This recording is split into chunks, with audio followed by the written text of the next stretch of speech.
Hello there, and welcome to the world of Pokemon. If you didn't know, this world that we live in is full of wondrous, powerful, and spectacular beings known as the Pokemon.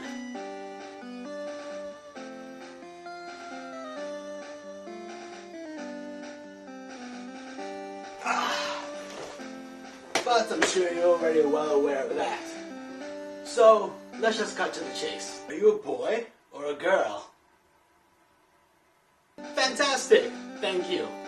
Now I'm sure you're in a rush to get out there and start your own journey, make friends, and catch some powerful friends known as the Pokemon. So let me show you to the starters. What was that? Did you say you don't know how to battle? Why, everybody knows how. Now, don't get upset. We all have time to learn. Oh, I haven't worn this for the past 60 years. Just wearing it fills me with the thrill of battle and adventure. As you will too. Come. Let us go. Let us make our way to my laboratory. What I have here before you is a playmat. And it shows you a very simplified version of how to play and battle as if you were in the real world. And as childish as it looks, this is where every great trainer starts, and you have the potential to be a great trainer. So, without further ado, let's break this down. These are your prize cards. You see here, there are 6 of them, so that means you have to defeat 6 Pokemon on the other trainer's side. Every time you win, you take a prize card, you add to your hand. This is your active Pokemon slot. This is where your main Pokemon goes, your front trooper. This is your bench. This is where up to 5 Pokemon can be, in support, in waiting, kind of like hockey. This is your deck. All in all, you have 60 cards, and you distribute them throughout the game based on how you're playing. It's where you draw cards, it's where you put cards in if, depending on what happens in the game. This is your discard pile. This is where fainted and defeated Pokemon go. This is where used items go. So, let's start the game. Each trainer will start by drawing 7 Pokemon from their deck.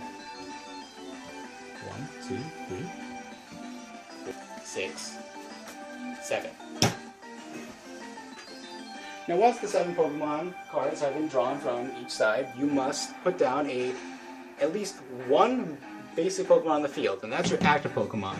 You can't start the game if you can't even have the means to start it. And basic Pokemon is basically any Pokemon that's it's essentially like a baby or a demigod, for lack of better words. In the baby sense, it is just starting out. There's so much more it could become.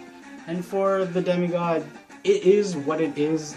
There's nothing more it can be, and it has never been less. It exists in this single state. So, you need to usually decide who goes first. It's usually decided through a game of rock, paper, scissors, shoes, or a coin flip. But for sake of simplicity, we'll say that purple goes first this time. So purple goes first this time. So I draw a card to show that my turn is starting. And I've drawn an energy, a water energy specifically. And energies are what you use to basically make your Pokemon attack. Now Squirtle here, he has a move called Bubble, and he needs 1 water energy for it to be able to work. So I place that down there, and the thing is, when you go first, you get to set up first. You get to put your energies, you get to fill your bench up, build your artillery, but you don't get to attack first. That honor goes to whoever goes second, which is red. Who gets to have their turn now. So, draw a card, show that you're starting your turn. And what we have here is, I actually have a second one of these cards, the Pansear, so I put that there. And I don't have any fire energies. Now, he doesn't need a fire energy. He can attack just fine. You see that sign, that it looks like just a white circle, and that means any energy is fine to make that attack work. But let's say I'm feeling a little, greedy. this is a trainer card, a trainer item card called the Energy Search. And you are allowed to go through your deck now and look for a single basic energy, in my case fire, and just put it in my hand. And now I'm done with the trainer card, throw it away in the trash in the discard pile. And ordinarily you would shuffle your deck, but we're not going to do that here, simply because I've kind of scripted these decks up to a point and it just helps it flow better. So, I'm going to put the energy card here, and you're only allowed one per turn. You're allowed to put down one energy card per turn, so I'm going to put it on Pansear. And Pansear gets to attack. So Pansear uses Beat onto Squirtle. Beat does 10 damage. Squirtle has 50 health. So, now it's down to 40. So, now it is Purple's turn. Draw a card. I've got another basic Pokemon, a Tangela, so I'm going to put that in the deck. I want to put down another energy on the Squirtle. So now Squirtle has 2 energies on it, 2 waters, and so it needs a water and any energy to use Water Gun, which does 20 damage. However, Pansear has a weakness to water, and so any damage it gets from a water Pokemon is doubled. So that 20 damage becomes 40 damage. So now, Pansear's 70 health is dropped down to 30. And Red's turn. Draw a card. Oops. My old Professor hands are dropping the cards. So I have here another fire card. Fire, but I don't think this one's really going to make it. So I'll just put the fire energy on the bench Pokemon.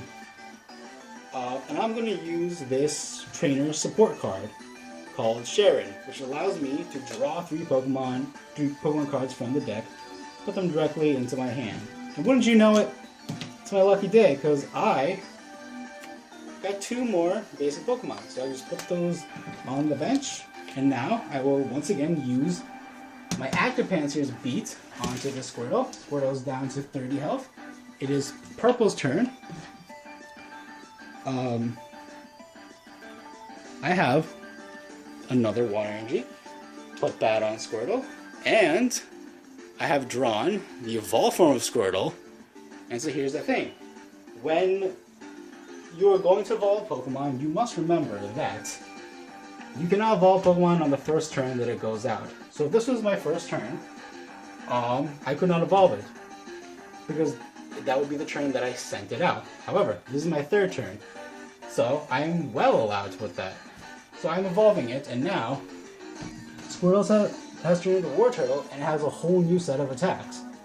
So I have these 3 water energies, and War Turtle has an attack that conveniently needs 3 energies.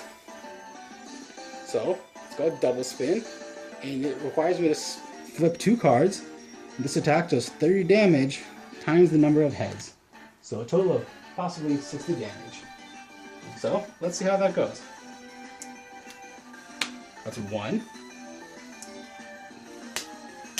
That was the heads, though you didn't see it. So that's 60 damage. However, remember the weakness, so that is 120, and that is well more than enough to kill this Pansear. And since I defeated a Pokemon here, Purple gets to take a prize card as a trophy. Now there's no active Pokemon there for the red team, so we must put up a Pokemon from their bench. And in War Turtle's weakness, you can see that it is weak to grass.